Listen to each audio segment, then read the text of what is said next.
BGI TV yìí mo fẹ́ máa wò, ọ̀rọ̀ tó jẹ tí ń gbèsè mo fẹ́ gbọ́, ètò lóríṣiríṣi wọ́n wà lọ́lọ́kan òjọ̀kan, ìròyìn tó kojú òṣùwọ̀n àtàwọn ọ̀rọ̀ àgbọ́ fi kọ́gbọ́n, eré wọlé fún tẹ̀rù tọmọ tèwe tàgbà ẹ má fi para. BGI TV mo fẹ́ máa wò, ọ̀rọ̀ tó jẹ tí ń gbèsè mo fẹ́ gbọ́, ètò lóríṣiríṣi wọ́n wà lọ́lọ́kan òjọ̀kan, ìròyìn tó kojú òṣùwọ̀n àtàwọn ọ̀rọ̀ àgbọ́ fi kọ́gbọ́n, eré wọlé fún tẹ̀rù tọmọ tèwe tàgbà ẹ má fi para. Àjànàkú kọjá mo rí nǹkan fèrè, bàbá rere káwí parí. BGI TV, we are the pace setters.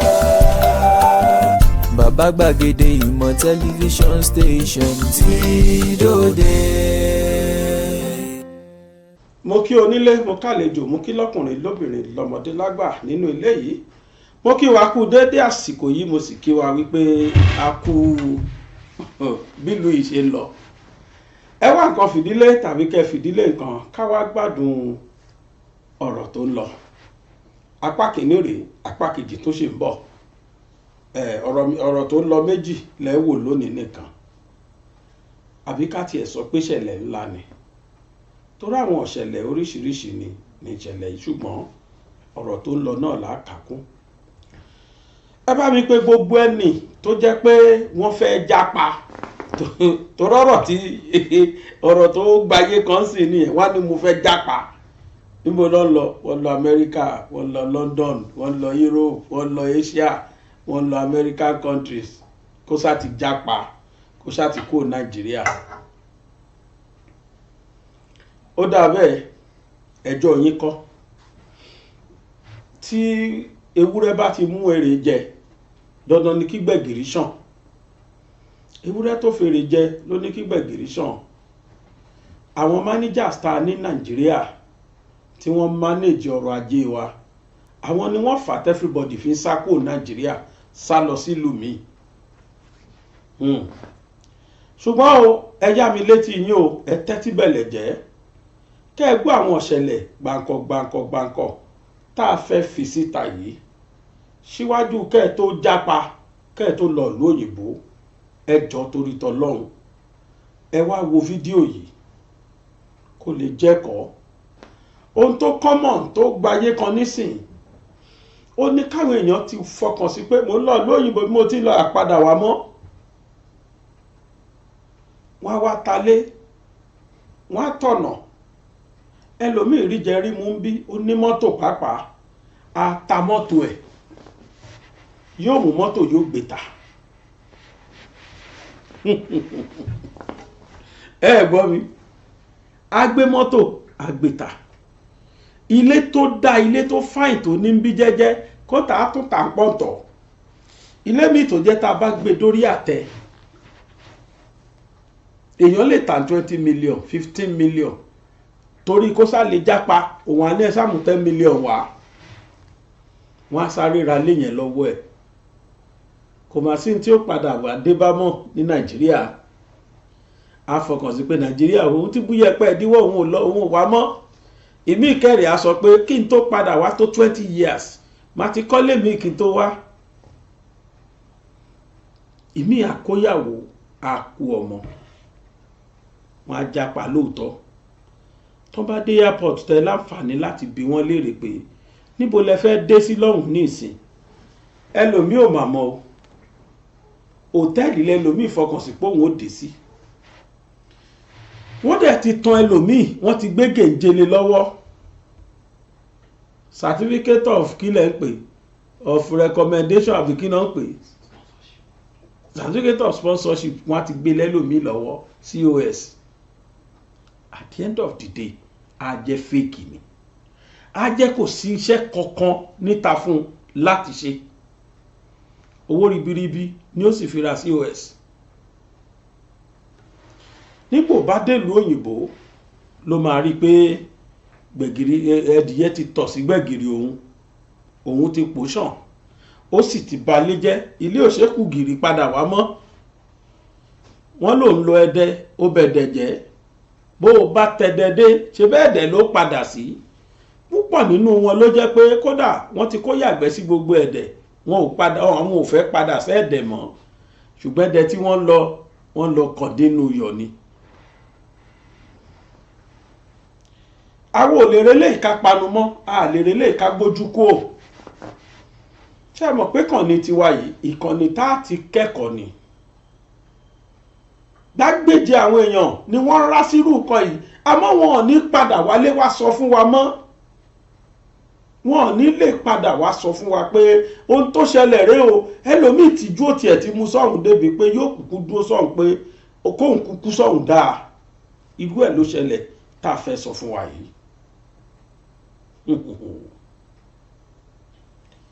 Arákùnrin kan orúkọ a máa jẹ́ Kẹ́fìn Ìyálà yìí. Kẹ́fìn yìí òun náà rí jájẹ ní Nàìjíríà, àmọ́ níbi afẹ́ jápa yìí náà ló jẹ́ pé ó ta gbogbo ohun ní ẹ̀ pátá. Ó ra certificate of sponsorship,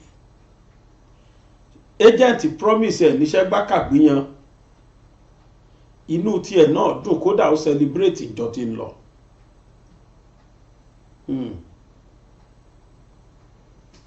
Kẹ́fìn wá délùú òyìnbó tán,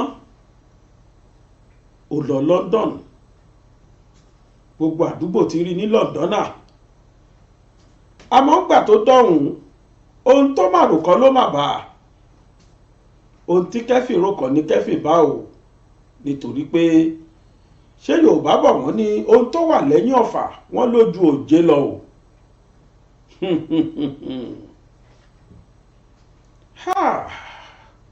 Ṣé báwọn èèyàn wá kúkú fúláì wọn lọ ni, àwọn ò mọ kí ló wà lẹ́yìn ọ̀rọ̀. Ẹ má ṣì mí gbọ́ o, àwọn kan lọ lóyìnbó tí wọ́n ṣoríire ń bẹ̀ tààràtàrà, oríṣiríṣi láti rírí. Àìmọye àwọn fans mi tó ń gbé UK tí mo mọ̀, tó sì jẹ́ pé afúnni ló jẹ má wo bẹ̀ ni wọ́n. Ṣé ẹ rí gbogbo àwọn ẹbí tó jẹ́ pé táwọn èèyàn wa bá ti lọ tàì lọ báyìí, gbogbo bùkátà ayé wa lákò sí wọn lọ́rùn, ẹ wá jẹ́ kí wọn, ẹ jẹ́ àyìn wọn. Yorùbá lẹ́ni tó rí ni tó mọ́ni lójú, ẹ jẹ́ kí èèyàn kan ní òtí ẹ̀mọ́ pa wà níbi tá a wà. Bẹ́ẹ̀ bá rẹ́ni tó ṣọwọ́ kúdúrú tó fún wa níwọ̀n bá tó wà lọ́wọ́ ẹ̀, ẹ jẹ́ a máa dúpẹ́ lọ́wọ́ ẹ̀ ni. Ohun tí wọ́n fojú winá nílùú òyìnbó kì í ṣe nǹkan kékeré. Ṣòtútù ní ká sọ, àbẹ́lómi tó jẹ́ pé kò níwèé ìgbélú, iṣẹ́ mẹ́ta iṣẹ́ mẹ́rin lòun ní kó ṣe papọ̀ kó tó lè rọ́wọ́ jẹun. Látara sílè kan tó rí nínú ọ̀nà ní ó tó ronú pé ẹ̀jẹ̀ ń fi iye kan ránṣẹ́ sílé. Wọ́n bá wá fún wa, ẹ̀jẹ̀ a máa dúpẹ́ lọ́wọ́ wọn. Ṣé Yorùbá bọ̀ wọ́n ní ọdẹ bá ròṣẹ́ ròyà, bó bá pẹran kò ní fẹ́nikẹ́ni jẹ. Kò yẹ káwọn arábí yìí ó máa fẹ́nikẹ́ni ló jẹjẹ níbi tí ìnira yẹn tó wà. Bí wọ́n tutọ́ wọ́n san bíìlì, bí wọ́n yàgbẹ́ wọ́n san bíìlì, bí wọ́n sùn wọ́n san bíìlì. Lẹ́yìn gbogbo bíìlì tí wọ́n bá san ìtàn, wọ́n san tax. Lẹ́yìn tax, èyí tó bá kù òun ni take home tiwọn. Lára ẹ̀ náà ni wọ́n tún ti yọ fi ránṣẹ́ sí wa ní Nàìjíríà. Ló ṣe yẹ ká máa dúpẹ́ lọ́wọ́ wọn. Àti gbogbo ìlú òyìnbó táwọn èèyàn bá wà yíká, ó yàtọ̀ sí Nàìjíríà o. Kélé jẹ́ ẹ̀kọ́ fún gbogbo ẹ̀yin tẹ́ ẹ fẹ́ jápa, tẹ́yin náà dúpẹ́ àní kí n tiẹ̀ lọ, dandan ni kí n lọ. Béèrè wò bóyá lẹ́dàá rẹ̀ rọ̀ mọ́, bóyá bẹ́ẹ̀ gan ni rí ẹ wà àbí Nàìjíríà tó wà yìí. Gbàgbéje ló lọ ní òde mọ́, ló jẹ́ pé wọ́n dọ̀hún tán wọ́n kàn dínú yọ̀ ni. Gbàgbéje ló sì dọ̀hún lọ́lọ́run gbàdúrà ẹ̀ bíi ti gbogbo àwọn fans mi tó wà UK àtàwọn tó wà US. Kò sálásàdánù nínú gbogbo wọn lọ́lọ́run gbàdúrà wọn. Mo kí yín o, ẹ kérò kò délé. Àmọ́ àyàngbé ajágún o, kíní kan lajá ò jẹ, kíní kan lẹni tí ń yan ó jẹ kájà tó gbẹ. bẹ́ẹ̀ bá ní kó ní kálukú máa wá sọ̀tàn tójú rẹ̀ rí nígbà tó délùú òyìnbó kì í ṣe ń kékeré o. ẹlòmíì lè má ní lọ́kì bẹ́ẹ̀ tó jẹ́ pé bò bá dọ̀hún náà ni ó bá lọ, wàhálà kòókò jọjọ tó wà nílùú òyìnbó ni ó bá lọ, bí irú tẹni tá a fẹ́ sọ̀rọ̀ rẹ̀ yìí. ẹ gbọ́, ibi tí mò ń lọ ò jìn, ibi tí mo yà ló pọ̀. arákùnrin kan kẹfì nìyálà yìí ó ta gbogbo tó ní, òun náà bá japa. certificate of sponsorship ọwọ́ rẹ̀ ló gbọ́kànlé nígbà owó ìlú òyìnbó, lójú rẹ̀ tó wá là wípé àṣẹ fake níṣẹ́ tí wọ́n sọ pọ́n bóun rí, àṣẹ́kù tiẹ̀ síṣẹ́ kankan lẹ̀ fóun. ṣẹ́ẹ̀dẹ̀ gbàgbé pó ta létagbọ̀n ó kówó díẹ̀ dání, ló bá gbà tó ó gbòtẹ́ẹ̀lì, ó wá wà lótẹ́ẹ̀lì ń fi gbogbo ọ̀sán wáṣẹ́ kiri. bó ti ń wáṣẹ́ tí ò rí, ta ni ó gbẹni tí ò gbàwé síṣẹ́? bó ti ń wáṣẹ́ tí ò rí, bẹ́ẹ̀ náà ní ń kọwọ́ bọ owó tó kó wá láti Nàìjíríà ló ná díẹ̀díẹ̀. hòtẹ́ẹ̀lì ń gba tiẹ̀, òun náà dẹ̀ ń lo nínú ẹ̀ ó fi ń jẹun. kò pẹ́ kò jìnnà, lẹ́yìn àsìkò díẹ̀, owó tí kẹfì nìyálà yìí kó wọ ìlú òyìnbó, owó náà má tán mọ́ lọ́wọ́, ó wá kàtìjẹ àtìmù. ṣé bí Yorùbá ní bí wájú ò bá ṣe lọ ẹ̀yìn ó ṣe padà sí? ẹ̀yìn téèyàn bá tún ṣe ni o, kì í ṣe ẹ̀yìn téèyàn ti bàjẹ́. kò lè rọrùn láti kù gìrì padà sílùú Nàìjíríà mọ́ wípé bí wájú ò ṣe lọ ẹ̀yìn ó ṣe padà sí. àwọn eléyìí ti ta gbogbo tán ní Nàìjíríà, wọn ò fọkàn sí pé 20 ọdún lé ní àwọn padà sí Nàìjíríà. kò pẹ́, ìyálà yìí bá di atọrọjẹ láàrin street beggar. $1, £1, a pound please, lódì tó bẹ̀ sí ní tọrọ ẹ̀ láàrin ìlú. bẹ́ẹ̀ bá dé London rírú wọn bìbà, a pound please, a pound please. bí wọ́n ti máa sọnù, ilé ò ṣe padà sí. àwọn èèyàn wọn sì máa fọkàn sí pé bọ̀dá mi ń bẹ nílùú òyìnbó, bàbá mi ń bẹ nílùú òyìnbó, ẹ̀gbọ́n mi ń bẹ nílùú òyìnbó, àbúrò mi ń bẹ nílùú òyìnbó. kódà wọn a máa ránṣẹ́ sí mi pé kò fowó ránṣẹ́ sílé. ṣáwọn òkúkú mọ tó ń fojú winá? kẹfì yálà yìí di atọrọjẹ o, ó ń tọrọ láàrin street. ọjọ́ burúkú èṣù gbomi mu ní kẹfì yálà yìí bá rò pápápá ní bí ọ̀sẹ̀ tó kọjá. ló bá bà rò pápápá wípé ẹ gbọ́, ikú yá jẹ̀sí lọ o. bókànrán kóun wá lu onílùú, kóun wá máa tàràkà báyìí, òun ọmọ onílé ọlọ́nà Nàìjíríà, òun tóun rí jẹ rí mu. kẹfì ìyálà yìí kò fi gbá kan bọ̀ kan nú, kò sì fi ṣe iyèméjì. ohun tá a kàn déédéé gbọ́ ni pé ó mà pokùnso ni o síbi gárẹ́jì tí wọ́n páàkì mọ́tò ọkọ̀ hòtẹ́ẹ̀lì tó wà sí, ńgbò tí ná gbogbo owó tán. níbi gáràjì yìí ló bá lọ, bó ti pokùnso ń bẹ̀ nù o. ọ̀sẹ̀ tó kọjá yìí ló ṣẹlẹ̀. bí ìyálà yìí bá wà Nàìjíríà ni, ṣé bí ìbá máa kópa jẹ́jẹ́, bó jẹ́ gàárì lórí mu, ibi ìbá máa dúpẹ́ lọ́dọ̀ Elédùà ọba òkè. bóyá ìbá sì wà láyé báyìí, ju kó wọ̀lú onílùú lọ kó lọ parí ayé rẹ̀ síbẹ̀. Yorùbá túbọ̀ lẹ́ẹ̀kan ṣiṣẹ́, wọ́n ní bí wájú ò ṣe lọ ẹ̀yìn ó ṣe padà sí. ìyálà yìí kò padà sẹ́yìn, ó padà sọ́run ni. ẹ jẹ́ bá wọn fẹsẹ̀ kan dé London, ká gbọ́ ọ̀rọ̀ lẹ́ni tọ́rọ̀ lójú ẹni tọ́rọ̀ ṣojú rẹ̀.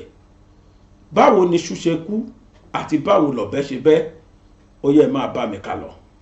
It's so sad that someone would come to the UK just to end his life over a problem that could have been easily avoided in the first place. RIP to our African brother, Mr. Kevin Nyalayi, who arrived the UK a few months ago with the hope of a greener pasture. Mr. Kevin Nyalayi was found hanging in the garage of his house at the early hours of the morning. Guys, this is so sad today. Getting to the UK all wasn't what it was promised. After finding it so difficult to survive here, he decided to do the unthinkable. This man right here sold all his properties, his possessions, just to move down to the UK as a care worker. Apparently, from the stories gathered, the money he got from selling these properties was used to buy the COS. As usual, he was so excited to receive the COS and get his visa approved, but this excitement was cut short when he arrived in the UK. 5 months down the line, Mr. Kevin still struggled to obtain a job. As a matter of fact, Mr. Kevin was given no job at all. Mr. Kevin started digging and digging and digging from his savings. The savings he brought down to the UK just to survive, just to make ends meet, just to pay his bills, buy groceries and the rest. Think of it, this UK is survival of the fittest. That is, nobody will carry your cross in the head. So if you buy COS and you arrive the UK and you're not given a job, you are left to the mercy of yourself. When his savings got exhausted, Mr. Kevin found himself on the street begging and struggling. Due to the lack of work as promised, it caused him a mental health breakdown and he decided to end it. This is so sad, guys. And this is one of so many cases of a lot of Africans, of a lot of my African brothers and sisters who has come to the UK with a care visa, with no job and with no prospect of even finding one. The news that is going around now is that most of these people who bought the COS, it's not that they were even defrauded, but they intentionally went into it knowing fully well that they're just buying the COS to come into the UK, not because they want to come and work. As a matter of fact, these agents or employers that now sell the COS, they don't lie anymore. They will tell you, okay, I'm giving you the COS, you're buying the COS, but there's no job for you. And most people take the risks, guys. They take the risks to come here thinking, oh, UK is a bed of roses. When you come to the UK, you're going to see money on the floor. The trees grow money and the rest. They take this risk. They find themselves stranded here. Buying the COS to the UK is not worth it at all. It's not worth it, guys. I will never stop coming here to preach that. I know most of you must have come across the documentary carried out by Sky News of some Nigerians who are finding it so difficult over here. And when I say stop buying the COS, it's not because I don't want you to come to the UK. It's not because I don't want you to come here and live. So I'm saying this from experience. I live here. I know what is going on. The truth is that I also have a relative who fell victim of this scam. Regardless of how much I told him not to try doing this, he came back crying. Now, most of you would say, why did that man, why did it end his life? Why did he do that? There's hope. As long as there's life, there's hope. Not everyone can survive a blow. Everyone handles situation differently. This man must have, sold everything he had back in his country. Now he came here, no job for him. Most people will say, why did he not go back home? What is he going back home to do? Maybe he has nothing to return back home to do. That is why I say, even if you want to buy the COS, I'm not encouraging it. As a matter of fact, I'm struggling against people buying COS. Always have a plan B. Always have a plan B. If you've said, okay, Clara, no matter how much you come here to tell us and preach not to buy the COS, I still want to buy the COS, then have a plan B. Tell yourself, if it doesn't work out, what would I fall back to? If it doesn't work out, can I return back home? Have a plan B, guys. This is not a good news. I love to come here to share, but I believe everyone would learn from this. It's not only Africans that are coming to the UK. It's not only Africans that want to come to the UK. Other countries, other races wants to. But why is it that it's only us that this whole stuff is going around? They bought COS, is on the media, this and that. UK Care Visa used to be the most easiest, the most cheapest, and free pathway into the UK, provided you are eligible. That is, you fit and meet into the criteria of either being a care assistant or you're coming in as a nurse or a doctor. What used to be a legal pathway into the UK has turned to something else. The UK government opened this opportunity to a lot of Africans. Come here, oh, give us your services, oh. In return, let us give you this good life. But we decided to play ball with it, cheating our own selves. What a disgrace. What a disgrace to the pride of Africans. I wake up each morning, I see different articles, I hear different news of my people taking this path into the UK wrongly. I told you my relative also fell victim of this scam. 12 million naira, equivalent to 10,000 pounds, UK pounds, just went like that. Since I was born, I've never seen 12 million naira cash in my hands. I have such money and I will just give it out. There's a saying that we do say, if you know go, you know. Most people don't know how it is here until they arrive. That is why there are people like myself, there are a lot of YouTubers like myself who is trying to do good to humanity by coming here, setting up our camera, filming, letting you guys know the reality of the day. When this set of people talk, you say our mouth is smelling. The truth is that a lot of people are still getting this job as of today, being the 28th of August, legally. They're still getting this job legally. It all takes patience. It all takes patience. But most of us, we don't want to be patient. Most of us wanted in a very quick way. We don't want to put in the work. Because everybody is migrating doesn't mean migration is for you. Everybody's path to life is totally different. Maybe your own success in life, maybe the way you're going to be successful in life is not even to come to the UK. And if you decide to move to the UK, why not do it the right way? Now, look at this man. Look at this man here. Take a look at him, a 42-year-old man with his wife and his children back at home, moved down to the UK, and it was finished just like that. I know Africans to be the most strongest people on earth, the most zealous people on earth, with a lot of strength and pride. For a man to do this to himself, this is to let you know that water don't pass Gary.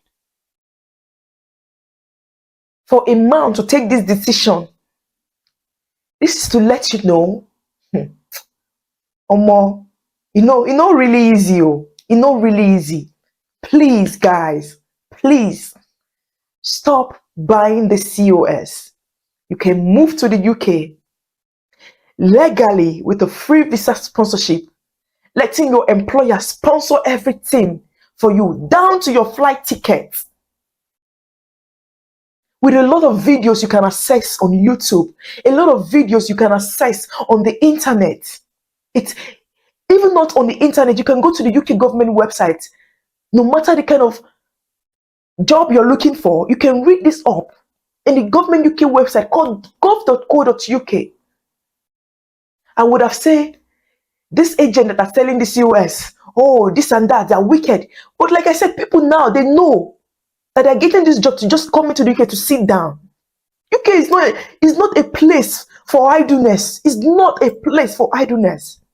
I myself, Clara, I have to juggle 2 jobs to survive over here. And I know a lot of people does the same. You have bills to pay, you have tax to pay, you have a lot of things to pay.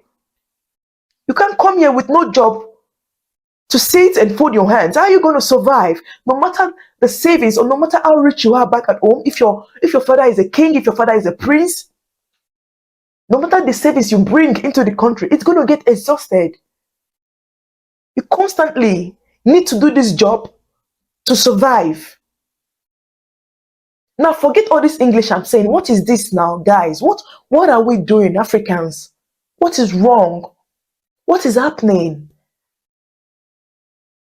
I'm talking to everyone today, but Nigerians, Zimbabweans, Ghana, everyone today. What is happening?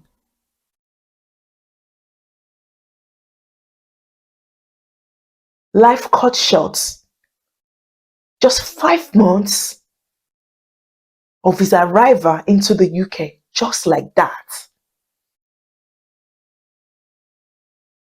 It's a sad one to think that even the UK government now, they know all of this. And I won't be surprised, I've said it before, I'm saying it again, I won't be surprised if the UK government decides to end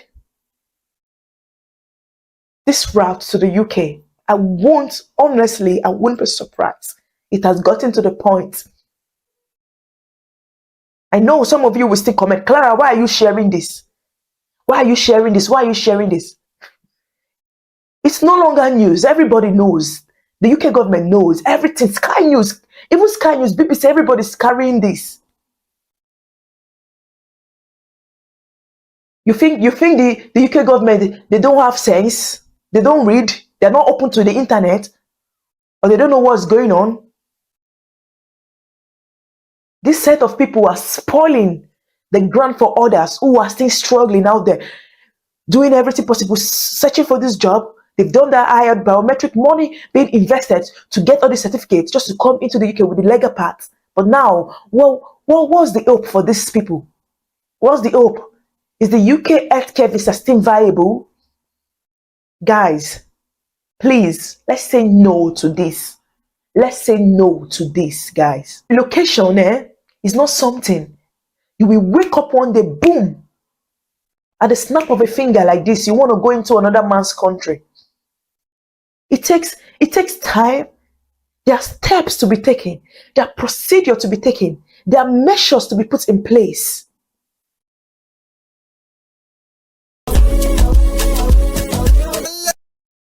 ló bá dé níbi ká ṣètò òwe ìrìnnà láìsí kọ́nu ńkọ́.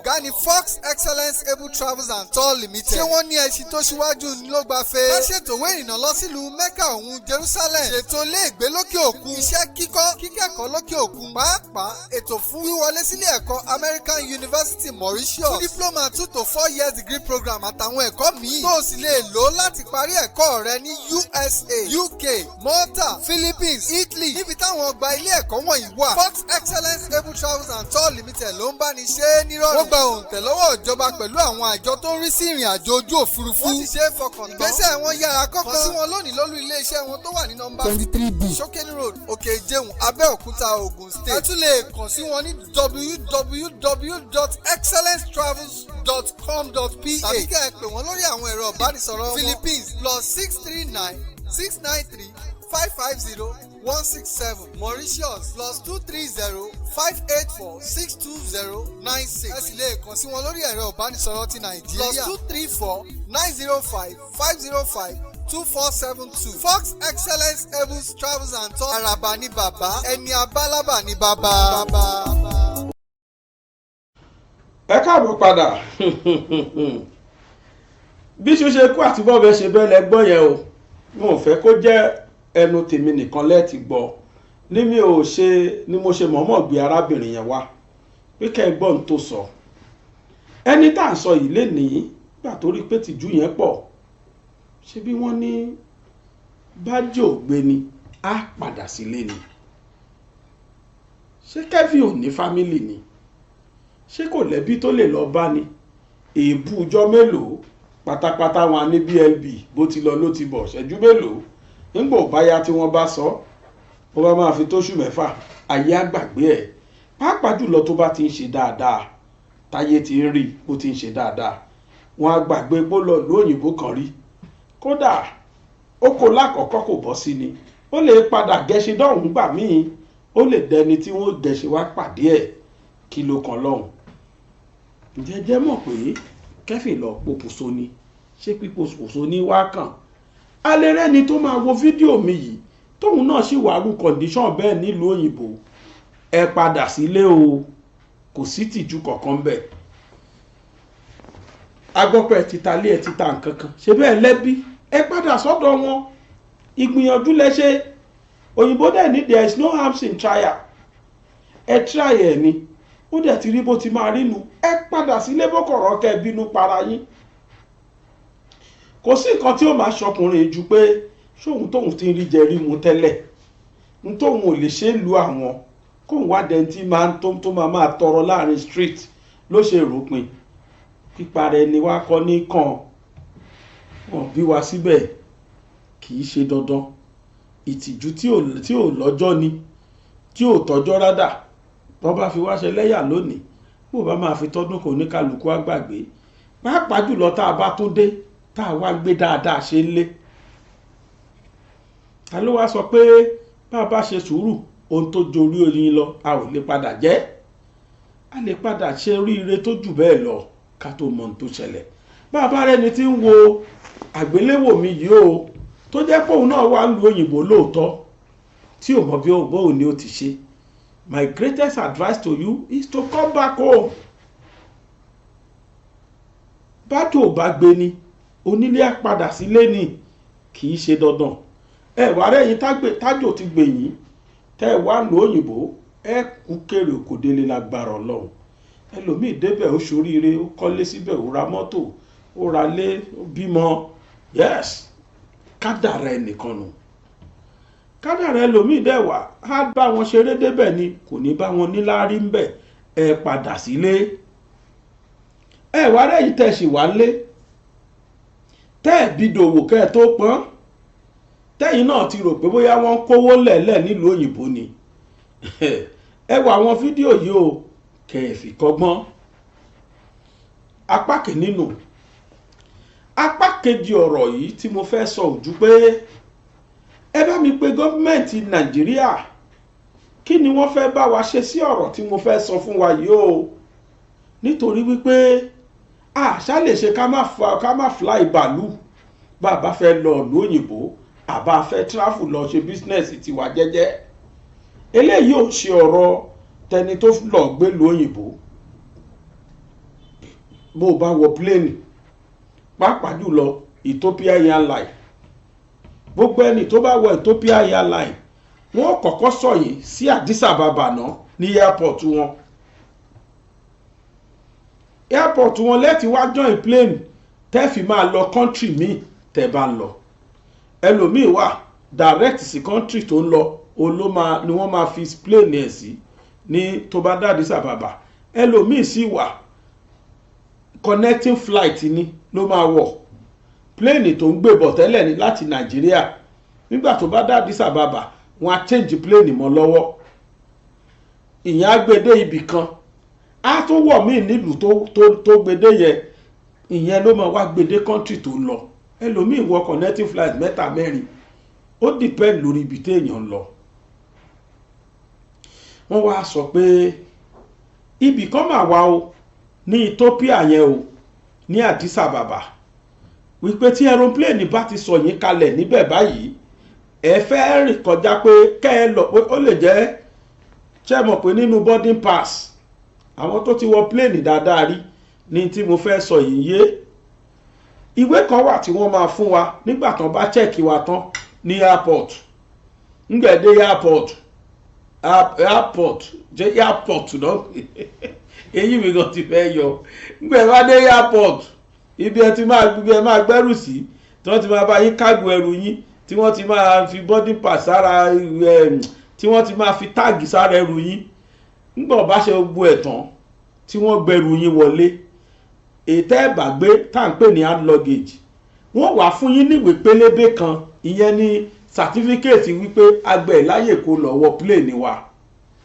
wọ́n ń pèwé yẹn ní boarding pass ó dàbí pé èèyàn fẹ́ wọ mọ́tò tó wá já tíkẹ́ẹ̀tì fún ni nínú boarding pass yẹn seat number máa wà ń bẹ̀ ìyẹn ni pé tó bá wọnú plane nọ́mbà tó máa jókòó nọ́mbà síìtì tó wọ́n ti láì ní ara cabin wọ́n ti fi nọ́mbà síìtì kọ̀ọ̀kan sí ẹni máa jókòó lẹ́gbẹ̀ẹ́ window ó lè jẹ́ FFK ó lè jẹ́ K2 ó lè jẹ́ K6 ó lè jẹ́ F10 kó jẹ́ pé F11 máa jókòó lẹ́gbẹ̀ẹ́ F10 máa jókòó bí window ẹ ti rí lára cabin tí wọ́n ya F10 wọ́n á ya window sí báyìí that is F10 ló máa jókòó lára window F11 yẹn máa jókòó lẹ́gbẹ̀ẹ́ tí ẹ̀ ń bẹ̀ ẹlòmíì bí Ashley ló máa jókòó Ashley níbi ilẹ̀kùn tí escape máa ń wà òun lè jókòó kó fẹ̀ kó nẹsẹ̀ dáadáa torí kò ní sísìtì kankan wájú wọn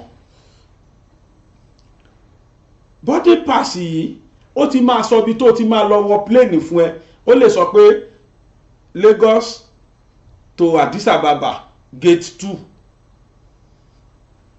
nígbà tẹ́ ẹ bá dá Addis Ababa to Germany gate 10 ó lè jẹ́ gate 2 ní plane sọ yìí sí l'arrival ẹ wá máa rìn lọ gate 10 ẹ máa wá gate 10 kiri pé gate 10 ni next flight mi wà wọ́n á tiẹ̀ máa announce gbà mí flight Addis Ababa to Germany Addis Ababa to kinní kan to Frankfurt so time is boarding Addis Ababa to kinní kan is boarding ní gate 10 passenger should report wọ́n ti máa pariwo pé ẹ lọ report sí gate 10 wọ́n wá sọ pé ní Addis Ababa yẹn ibẹ̀ ni mo ti ní ìdí gọ́ọ̀mẹ̀ntì Nàìjíríà kẹ́ ẹ gbọ́yà tó ń jẹ ọmọ Nàìjíríà o wọ́n ní Addis Ababa yẹn ní Ethiopia láfíríkà wa kan náà yìí àwọn tó ṣojú ni wọ́n sọ o máa dẹ̀ plé ẹ̀ gbogbo wa gbọ́ kì í ṣe àroríṣe àwa tá a bá fẹ́ wọ Ethiopia Airline ẹ jẹ́ ká rówó dáadáa ká tó wọ̀ o mi ò fi ba Airline wọn jẹ́ ohun tí mo gbọ́ ni mo dẹ̀ ti kọ́kọ́ rí kíní yẹn kàwẹ́rẹ́ kò yé mi dáadáa àfìgbà tí mo ṣẹ̀tún wá wo fídíò ìmọ̀ òkè ṣé n tó ń ṣẹlẹ̀ rẹ̀ tí wọ́n sọ now wọ́n nígbà tẹ́ bá dé arrival yẹn tẹ́yìn wá rìn lọ sí gate kíní kan tẹ́ ti fẹ́ lọ board wọ́n láàyè kan wà ní Addis Ababa yẹn tí ń ṣe capital Ethiopia níbi tí airline sọ yìí sí ibi tẹ́ ti fẹ́ rìn lọ yẹn lọ wọ plane míì wọ́n ní tó bá ti rí Nigeria passport lọ́wọ́ yín báyìí ẹ dáràn wọ́n máa bẹ̀rẹ̀ sí ní suspect èèyàn ni ẹni wá ń kanjú lọ cham tó fẹ́ lọ wọ plane tó wá dáyé kan tán dáadọ́ gbé sọkùnrin máa bọ̀ ń bí let me look at your passport gate 10 ni mò ń lọ wọ́n ní wá ní rárá wá dúró torí pọ́n ti rí pé Nigeria passport ló wà lọ́wọ́ yàn ó di kí wọ́n máa sọ pé níbo ló ti bọ̀ kí ló orúkọ ẹ kán bẹ̀ sí máa bìyàn ní ìbéèrè tí ò ní mínì títí débi wípé flight tó fẹ́ lọ board ṣe bí wọn náà ti fetí gbọ́ pọ́n ti announce flight téèyàn fẹ́ lọ board á ṣáájú yàn lọ káwọn yẹn dẹ̀ tó fly wọ́n á pariwo tó bá rí pé síìtì kan ó sílẹ̀ according to boarding pass ẹni báyìí gbọ́dọ̀ wà nù plane ṣùgbọ́n a ò rí plane á pariwo títí nígbà tó bá rí wọ́n lè dúró fún bí 30 minutes sí tó bá rí hùn wọ́n á fly wọn máa lọ tiwọn gbogbo ìgbà tí wọ́n ń pariwo èèyàn yẹn wọ́n láwọn arábí yẹn máa dá ọmọ Nàìjíríà nìkan náà ṣe bẹ́ẹ̀ fún wọ́n ní wọ́n á dá wọn dúró ibi tẹ́ bá ti ń bá wọn argue tẹ́ bá wọn argue jù wọ́n ní wọ́n á ní kẹ́ ẹ wá san $5,000 owó ìtọràn pẹ́ ń bá wọn argue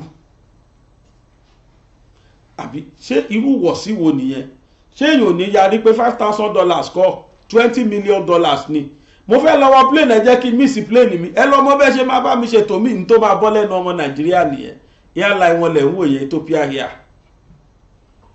dáa tó ṣú ẹ̀ bóyá bẹ́ẹ̀ bá fẹ́ bọ́ọ̀dù Ethiopia airline yà wò dáadáa. Now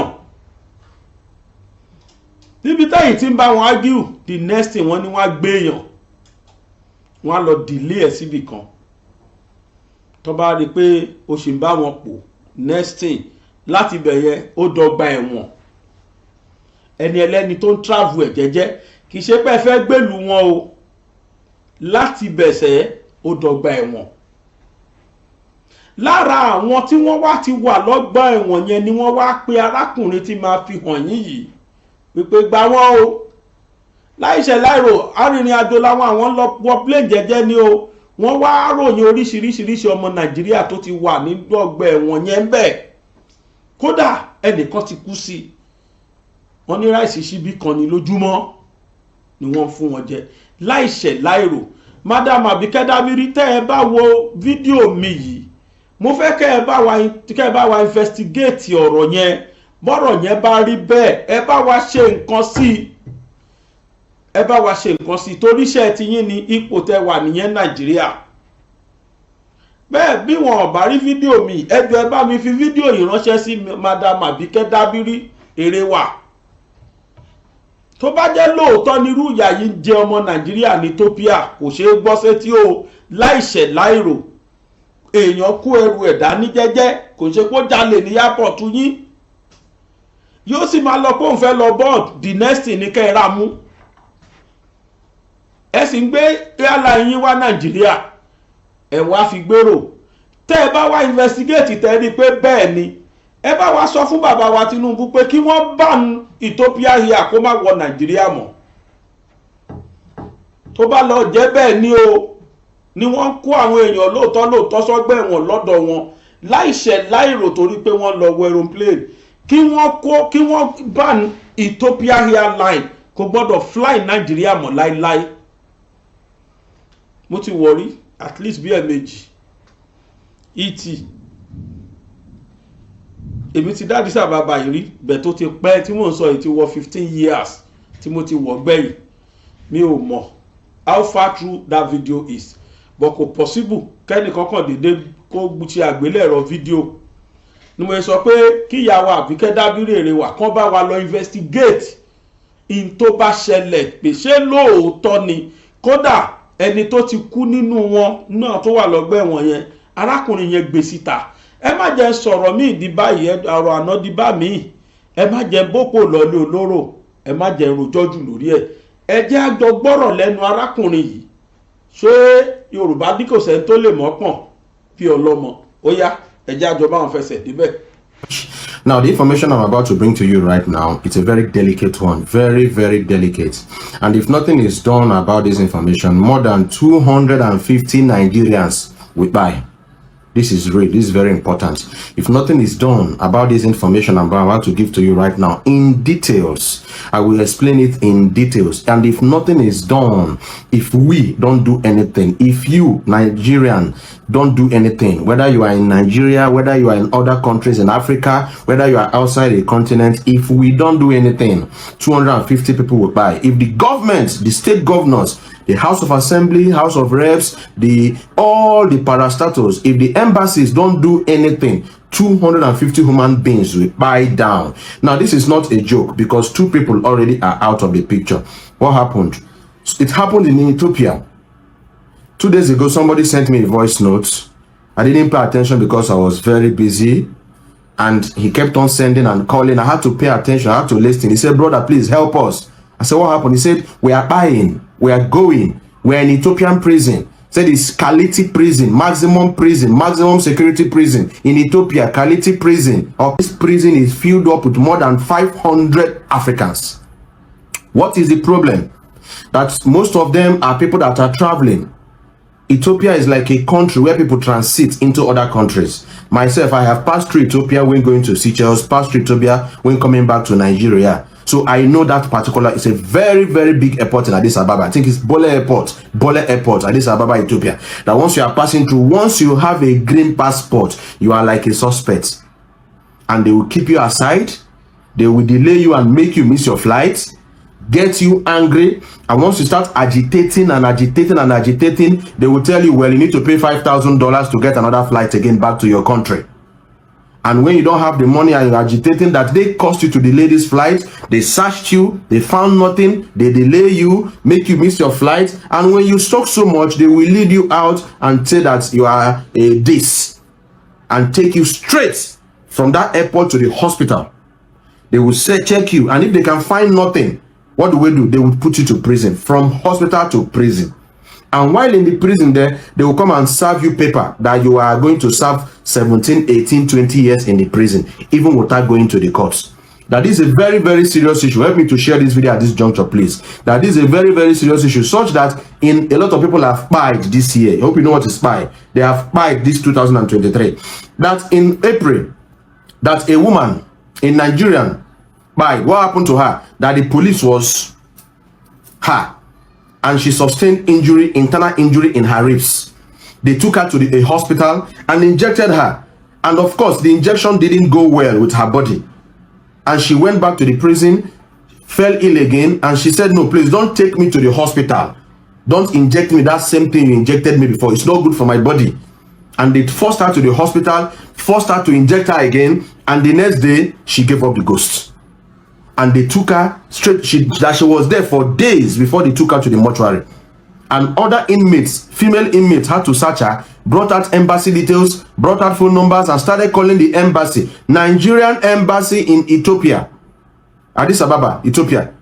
The job of embassy is to protect the interest of citizens in a country. That is the primary job of embassy. But from what he said, it was a long conversation of more than 2 hours. But I'm summarizing it, that the embassy, Nigerian embassy to Ethiopia, is always support the Ethiopian government and support the Ethiopian police. That even when you invite the embassy representative, they will come, I will get back to you, that nothing is done, that they are supporting them. And this is very, very wrong. That just last week here, a young man gave up the ghost. What happened? He contacted tuberculosis. And this is a picture of the young man. And when I saw this picture, I told you that this airport looks like Doha Airport. That I think I've crossed this airport before. A very big yellow doll at the back. That this looks like Doha Airport in Middle East. He said yes, that this young man was passing through, stopped in Addis Ababa, heading to Nigeria. They stopped him, made him delay his flight, made him get angry, exchange was, shoot him to prison, and he contacted tuberculosis. That prison have more than 500 Africans, including sick and mad Ethiopians. How will you put sick people and healthy people in the same room? And you know tuberculosis is an airborne disease.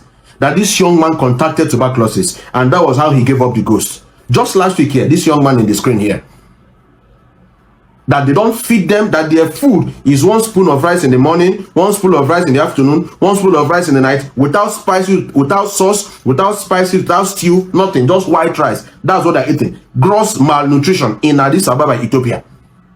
No medical care. If you fall sick in that prison, you have to go and work and raise money to treat yourself in that prison. Sometimes they will cut off their water supply for 3 weeks, 4 weeks, telling them that this is your punishment for being here. What is really happening? We need to stand up and fight this injustice in Addis Ababa, Ethiopia. While we're talking of Mobad is one individual. We're talking about over 200 people. They are there from different tribes of Nigeria, Hausa, Igbo, Yoruba, Edo, Jos. Mentioned a lot of people, and they're in that prison that the Nigerian embassy is not helping issues. And he's calling for our help. He told me to do this video. He begged me to help him do this video, to circulate this information, that they need the help of Nigerian governments in Ethiopia. Over 250 Nigerians are in that prison. No food, limited water, no air, no ventilation, no medicals, nothing. And they didn't do anything. They didn't go to the courts, a law court, to be sentenced for anything. That is just victimization, because they have a green passport. They are appealing to the Nigerian government to please come to their aid. They are appealing. He mentioned names of governors. Senator Dave Umahi, former governor Yesom Wike. He mentioned governors, please come to their aid. The House of Reps, please, House of Senate. If there is a way that this can be pushed as a motion to the green chambers and to the red chambers, this is very important. We are the leaders of tomorrow. Nigeria should not play with its citizens. And this young one is appealing for me to help him do this video. So help me, please, by sharing this video. Help me tag the necessary agencies that are needed to sort out this issue. More than 250 Yorùbá bọ̀ wọ́n ní ẹni tí ó parọ́ ni ó sọ pé lẹ́rìí òun wà ní alákejì. Gbogbo wa ti fojú rí, àti rí bó ti rí gan, àti rí bó ṣe ń lọ, àti rí bọ́rọ̀ ṣe rí. Èmi kọ́ ni mo sọ o, èmi ò débi tí mobili àbí kí ló pe prison yẹn, mi ò débẹ̀ rí, Ọlọ́run ò sì ní jẹ́ débẹ̀ láéláé. Àmọ́ ìjọba Nàìjíríà, this is an urgent call now tó need the immediate action. A lè ní bẹ́ẹ̀ kọ́ kó jẹ́ bẹ́ẹ̀ ni ó ní, a lè ní bẹ́ẹ̀ kọ́ kó jẹ́ bẹ́ẹ̀ ni, àti pé kò possible kọ́ ọmọkùnrin ìrorí kó fi pa gbogbo ọ̀rọ̀ tó tó yìí.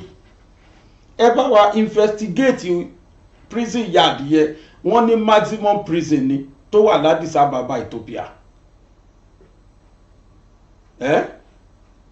Bole International Airport, wọ́n níbẹ̀ ni wọ́n ti ń ṣe, wọ́n ti ń wúrú wà yẹn ní Addis Ababa. Ẹ jọ̀ọ́ torí Ọlọ́run, ẹ bá wa investigate, ẹ dẹ̀ query àwọn ọ̀dọ́ náà. Wọ́n ti pè gbogbo àwọn embassy wọlé o,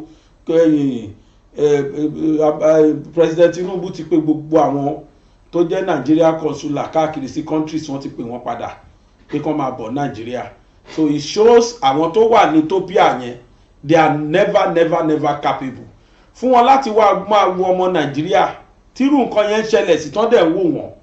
Kódà ká tiẹ̀ sọ pé wọ́n commit crime, wọ́n gbọ́dọ̀ máa firú ìyàtọ̀ tó yẹn jẹ wọ́n bẹ̀. Kábọ̀ nítorí èèyàn travel, ó ṣe wá di pé à ń travel, ó ṣe wá dọ̀rọ̀ ológun prison. Àṣẹ̀ṣẹ̀ ń travel tá a máa bọ́lẹ̀ ní country kan bọ́ sí míì. Láyé tèmi Ọlọ́run má jẹ́ wọ Ethiopia here mọ́, kọ́ ṣe $1 mi ò wọ̀ mọ́ o. That is that about that. Tẹ́ bá wo ẹ̀gbẹ́ mi, ẹ rí pé mo ní bàbá kan tí wọ́n jókòó. Bẹ́ẹ̀ bá wojú wọn dáadáa, ẹ rí pé ẹ ti rí wọn rí. Ẹ lè má rántí, odú ni wọ́n ṣàìmọ̀fó lóko wa. Níbi ọ̀sẹ̀ méjì sẹ́yìn nísìnyí, ó ní wọ́n wá sí ọ̀dọ̀ wa níbí. Ni wọ́n gbé ọ̀rọ̀ ẹgbà mí o, ni wọ́n gbé wá bá ẹ̀yin èèyàn. Wípé kájọ ká ṣàánú àwọn. Ọmọ àwọn tó ti wà nílé ọkọ. Ọmọ àwọn ṣàdédé ló ní àrùn kidney. Ṣé ẹ rántí tẹ́ ẹ̀yin èèyàn bá wa dáwó fún? Níbo wá lọmọbìnrin náà wà báyìí? Ṣàrẹ̀ ẹ̀yá àbí kí ló ṣẹlẹ̀? Ẹ jẹ́ ká gbọ́rọ̀ lẹ́nu oníkàn, ṣe Yorùbá lẹ́nu oníkàn láti gbọ́pọ̀n òun. Bàbá láwọn wá o láti wá fi tú ọmọ Nàìjíríà létí tó ṣẹlẹ̀ sọmọ àwọn. Ẹni ẹlẹ́ẹ̀kejì láti fi àsìkò yìí dúpẹ́ lọ́wọ́ ọmọ gbogbo ọmọ Nàìjíríà pátá làwọn fẹ́ dúpẹ́ lọ́wọ́ ẹ̀. Èmi tiẹ̀ ní kò nídìí, bàbá ní rárá o, wọn ló nídìí. Kábíyèsí náà pè mí, àwọn náà dúpẹ́ tí wọ́n ṣàdúà. Ẹ jẹ́ á gbọ́, ṣùgbọ́n o nǹkan kan ti ṣẹlẹ̀ sọ́mọbìnrin yìí. Ẹ jọ̀ọ́ ẹ jẹ́ á fún wọn láyè kí wọ́n sọ̀rọ̀, kí wọ́n bá a sọ̀rọ̀. Bàbá ẹ lẹ́sà o. Ẹ ṣé àdúpẹ́ sà. Kí lorúkọ yín sà? Èmi ni Alhaji Sikiru Ogunji. Láti Ìgbọ́ra. Láti Ìgbọ́ra. Bẹ́ẹ̀ni. Báwo wá ni? Mo wá dúpẹ́ lọ́wọ́ gbogbo ẹ máa wo kámẹ́rà sà. Ọmọ Nàìjíríà ní ìgbà tá a wá síbí tí a ṣàlàyé nǹkan tó ṣẹlẹ̀ sí ọmọ mi. Kí ló ṣẹlẹ̀? Pé oníṣòro kidney problem. Bẹ́ẹ̀ni. Àwọn èèyàn dẹ̀ náwó oore sí wa lọ́tún lósì. So ṣùgbọ́n nígbà tó di ìjẹjọ́ ní ìṣòro yìí bá tún dé àti wá àsáríwá hospital. Ọlọ́run padà gbà á sọ́dọ̀ ní ìjẹjọ́. Wọ́n ti jáde láyé báyìí. Wọ́n lẹ́nu tá a bá wá ṣe lóore tí ò bá dúpẹ́ nìkan ló kò ní lẹ́rù ni. Ìgbà tá a rí wípé ẹjọ́ ẹ sọ̀rọ̀ sókè. Ara wa ti fẹ́rẹ̀ díẹ̀ káwa fi ẹ̀mí ìmoore hàn. Ṣùgbọ́n ọmọ yìí fi àwọn ọmọ 3 sáyé. Wọ́n dẹ̀ wà ní secondary school. So èmi náà ni mo ń take care àwọn. Ọkọ tó ní ìyàwó bí 3 ló ní, ẹ̀kọ̀ọ̀kan ló máa ń yọjú. So wá ṣáà jẹ́ kí ọmọ Nàìjíríà gbọ́ tọ̀. ipa ò ní kò wọ́n. tó bàbá Yes sir. lágbára Ọlọ́run ẹ ní rátẹ̀yìn kú mọ́ Àmín o. ẹ ní sunkún lórí ọmọ Àmín.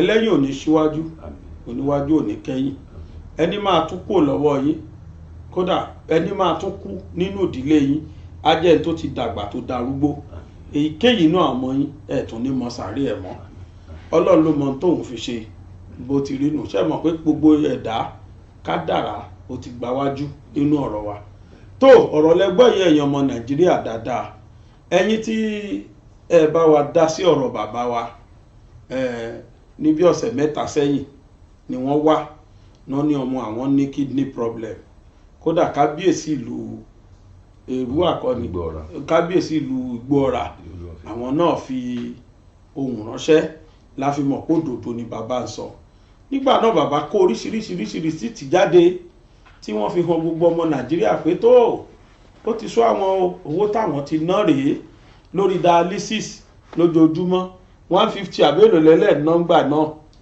mo rántí wọ́n ní sista yẹn ní ìdí kidney gbà náà wọ́n ní àwọn fẹ́ ṣe kidney transplant owó tí wọ́n wá ní káwọn mú wá l'Àbújá wọ́n dárúkọ ẹ̀ 20 million ọmọ Nàìjíríà sì bá wọn dá sí i wọ́n ṣe gudugudu méje yáyá mẹ́fà àmọ́ ṣé ẹ mọ̀ pé Yorùbá ní àìsàn ló ṣe é wò kò sẹ́ni tó lè wo ọlọ́jọ́ àìsàn tó ṣe arábìnrin yìí àìsàn ọlọ́jọ́ ni kì í ṣe àìsàn lásán terminal disease ni wọ́n ní níjẹjọ Ọlọ́run pé àǹtí ìsọ́dọ̀ wọn jáde láyé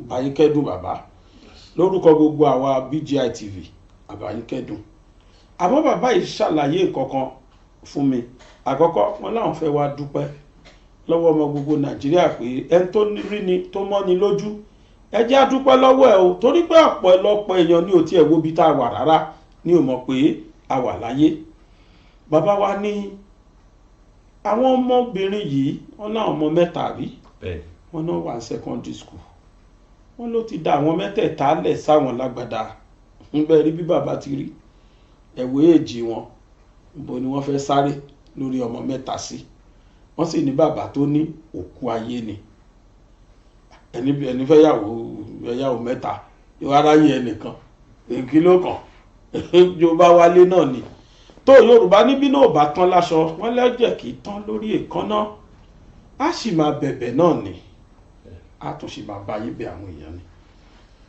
ẹ gbọ́ ẹ̀yin onídùúdùn ọlọ́rẹ ẹ ṣé o tẹ́tí ẹ̀ bá mi dá sọ̀rọ̀ bàbá ẹ gbọ́ kí ni ká ṣe lórí àrọ̀ àwọn ọmọ tí wọ́n dà sí bàbá lágbàdá bàbá iṣẹ́ wo lẹ̀yin ṣe gan-an. Sọ́ọ̀mìlà ni mí. ṣiṣẹ́ ní sọ́ọ̀mìlì ṣẹ́yìn gangan lẹni sọ́ọ̀mìlì yín. èmi ni mo ní. ẹ̀yin lẹni bóòlù tí wàá lọ sí. kò tiẹ̀ lọ dáadáa ẹ́ńjìn ti bàjẹ́ kò sí.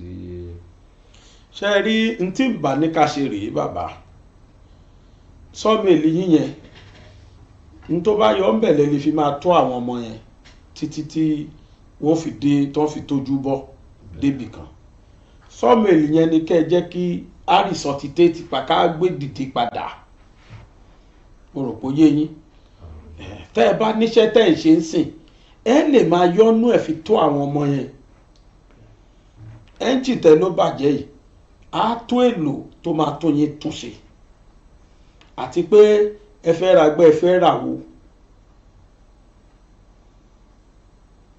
ṣé ẹ lè túnṣe ní abẹ́fẹ́ ra tuntun ìwò lẹ fẹ́ ṣe inú méjèèjì tó máa fi rọ̀ yín lọ́rùn débi pé ẹ lè máa múnú owó yẹn fi máa tọ́jú àwọn ọmọ yẹn.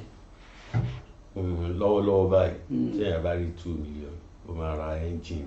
ara engine mi àwọn dáf engine náà la máa ń lò. lè máa ń lò adé wà òkè ẹ wà láàyè yín padà ọ̀rọ̀ rẹ o ọmọ Nàìjíríà olódùdùn ọlọ́rẹ bàbá wa ní táwọn bá rí 2 million naira á gbé iṣẹ́ àwọn dìde padà èmi rò pé bàbá ní ká ràn lọ́wọ́ lórí lọ́tẹ̀ yìí bàbá ní ká ràn lọ́wọ́ láti fi gbé iṣẹ́ wọn dìde padà wọ́n á lè máa yọ nínú owó iṣẹ́ yẹn nínú èrè tó bá ń rí sọ́ọ̀mẹ́lì kì í ṣe nǹkan kékeré ó máa mówó wá dáadáa àbí tíṣẹ́ mẹ́lì yìí yẹn bá padà tẹ̀bẹ̀ sí ní ṣe padà èmi rò pé owó tẹ bá rí bẹ́ẹ̀ lè máa fi tọ́jú àwọn ọmọ yẹn ní tó dáa jù nìyẹn bàbá la fún yín lówó lénìí kẹ́ ẹ fi ṣòwò skul ọmọ kẹ́ ẹ fi ràwé wọn bó bá tó dọdún tó bọ̀ ẹ̀ tún wá àmọ́ bẹ́ẹ̀ náà bá níṣẹ́ tí yín fúlì ìyẹn lèmi rò pé ó dáa àkáǹtì wo ni wọ́n bá yín sanwó sí ńgbà yẹn ńgbà tẹ wá last. àkáǹtì ọmọ mi tó ṣaláìsí náà la máa sanwó sí. nísìnyí tán ti wá ṣaláìsí tá ń fẹ́ gbà jáde bá lè ti fẹ́ rí tán bá tún san sí tán bá fún yín lówó síbẹ̀. àkáǹtì ẹ̀ sì wà lọ́wọ́ mi. ó sì wà lọ́wọ́ yín ṣẹ́yìn ni signatory. àìmí kọ́ ni signatory. ta ló ń gbowó jáde àbí ṣe lè transfer láti inú ẹ̀. mo máa káàdì ẹ̀ yìí wà lọ́wọ́ mi. ok ó sì wà lọ́wọ́ yín. ó ti dá ẹ jọ̀ọ́ ẹ bá mi pé àkáǹtì yẹn fún wọn kí wọ́n bá yín tẹ̀ jáde ẹ̀yin onínú dúdùn ọlọ́rẹ ẹ má sanwó sí àkáǹtì tèmi bàbá la fẹ́ ràn lọ́wọ́ pé kí wọ́n fi gbé bísínẹ́sì wọn dìde padà with 2 million naira his life can change with 2 million naira àwọn ọmọ tárábìnrin dà sílẹ̀ wọ́n lè jẹ́ èèyàn látara wọn kì í ṣe bàbá la fẹ́ ràn lọ́wọ́ bí kì í ṣe pé àwọn ọmọ ẹ̀ la fẹ́ ràn lọ́wọ́ indirectly torí tí bàbá bá níṣẹ́ padà nísìn tíṣẹ́ wọn bá lọ bàbá bẹ́ẹ̀ bá ti bẹ̀rẹ̀ sọ́mẹ̀lì yẹn táwọn ọmọ yẹn bá ti skul dé ẹ jẹ́ kí wọ́n máa dé sí sọ́mẹ̀lì yìí yẹn kárì tí ó fojú sí nínú wọn wọ́n fẹ́ ṣe assignment ni wọ́n fẹ́ kàwé nìkan máa wá ṣe sọ́mẹ̀lì wọ́n á lè ti fojú sí tágbà bá dé tẹ́yìn ò lè lọ bìkan mọ́ àwọn á lè take over mo rò pé ó yé yín ní agbára ọlọ́yẹ̀ ní kábàámọ̀ ó yẹ pàkáǹtì yẹn ká gbọ́ báǹkì wo ni. Wema Bank. wọ́n ní Wema ok ó yá kílà account. 01 21 21 98 23 11 Wema Bank. Wema Bank. kí ló orúkọ ẹ̀. Ògúnjìmí Síkírù. Ògúnjìmí Síkírù obìnrin kọ́ nìyẹn. sọ́dọ̀ mi. no àkáǹtì tí wọ́n orúkọ àkáǹtì yẹn. àkáǹtì yẹn ó dàbí. ṣẹ́yìn lákáǹtì. àkáǹtì tí mi mo sọ yẹn. lẹ pè fún wa yẹn àkáǹtì tí yín la nídìí Ògúnjìmí Síkírù àbí àkáǹtì tí wọ́n nìyẹn Wema Bank jọ̀ọ́ mi táìpù ẹ̀ síta gbogbo àwa onínú dúdú ọlọ́rẹ̀ kó àkúníjó sú wa ni àníjó sú wa wọ́n ní bẹ́ẹ̀ Yorùbá náwó ọlọ́run àgbà èèyàn náwó fòfò rẹ̀ mí àbá ni Yorùbá ṣe máa ń sọ àkáǹtì wọn ní Ògúnjìmí Síkírù Wema Bank account number 0121982311 wọn ò ní dáwọ́ orú ẹ̀ fún wa lágbára ọlọ́run ọba irú ẹ̀ ò ní tọ́sẹ́ nìkan ọ̀kan wa bàbá lẹ́ẹ̀kan sí mo kí yín kú lédè lágbára ọlọ́run ọba iwájú tó dojúkọ adá o ẹ̀yìn tí wọ́n fi sílẹ̀ ọlọ́run ò ní bàjẹ́ lágbára ọlọ́run ọmọ náà tí wọ́n fi sílẹ̀ fún yín ọlọ́run á bá yín tọ́jú wọn wọ́n ẹ gbẹ̀rù wọn dórí pẹ̀lú ògo ọlọ́run ẹ sì jẹun wọn pẹ́pẹ́pẹ́ má yọ kúrò bá fàkáǹtì yẹn lẹ̀ ẹ filẹ̀ síbẹ̀ àkáǹtì bàbá Síkírù Ògúnjìmí tẹ́ ẹ bá wa education fund lèmi lè kà kún fáwọn ọmọ yẹn àmọ́ kí wọ́n bá bàbá tí wọ́n bá ti dáwó fún yín ẹ́ńjìn yẹn gangan ni kẹ́ ẹ lọ ra o àwa gbọ́n tí ẹ bá yín supervise ẹ̀ débi pé tẹ́ ẹ bá rà á lè rí á lè máa báṣẹ́ lọ lágbára ọlọ́run ẹ sì tà ẹ pàpamọ́wọ́ owó àtàjèrè ọjà gbogbo táwọn ọmọ ẹ bá need ẹ lè máa mú inú ẹ láti lò fún wọn lágbára ọlọ́run ó ní ọṣẹ́ ọlọ́kàṣe gbogbo ẹ̀yin tí ẹ bá wá wo ètò yìí gbogbo yín náà la dúpẹ́ lọ́wọ́ ẹ bí ẹ bá wá share fídíò yìí kó lè dé quarters tó yẹ kó dé màmá wa Àbíkẹ́ Dábírí èrè wà ẹ jọ̀ọ́ fídíò kejì tá a ṣòye bá wa ṣiṣẹ́ lé lórí wọ́n ní pé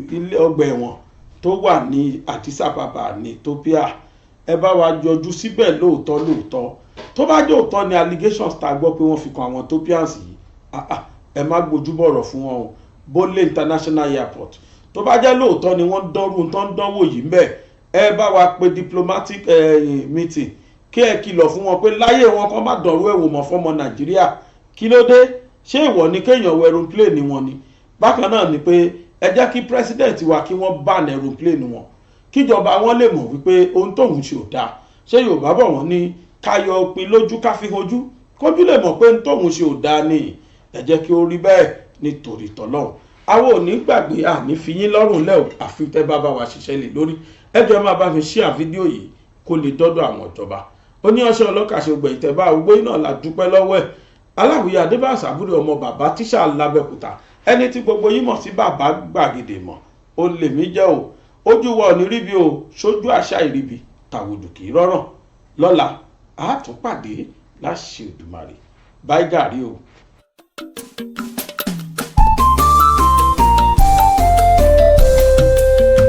BGI TV yìí mo fẹ́ máa wò ọ̀rọ̀ tó jẹ tí ń gbèsè mo fẹ́ gbọ́ ètò lóríṣiríṣi wọ́n wà lọ́lọ́kan òjọ̀kan ìròyìn tó kojú òṣùwọ̀n àtàwọn ọ̀rọ̀ àgbọ́ fi kọ́gbọ́n eré wọlé fún tẹ̀rù tọmọ tèwe tàgbà ẹ má fi para. BGI TV mo fẹ́ máa wò ọ̀rọ̀ tó jẹ tí ń gbèsè mo fẹ́ gbọ́ ètò lóríṣiríṣi wọ́n wà lọ́lọ́kan òjọ̀kan ìròyìn tó kojú òṣùwọ̀n àtàwọn ọ̀rọ̀ àgbọ́ fi kọ́gbọ́n eré wọlé fún tẹ̀rù tọmọ tèwe tàgbà ẹ má fi para àjànà kú kọjá mórí nǹkan fèrè bàbá rere káwí parí BGI TV we are the pace setter.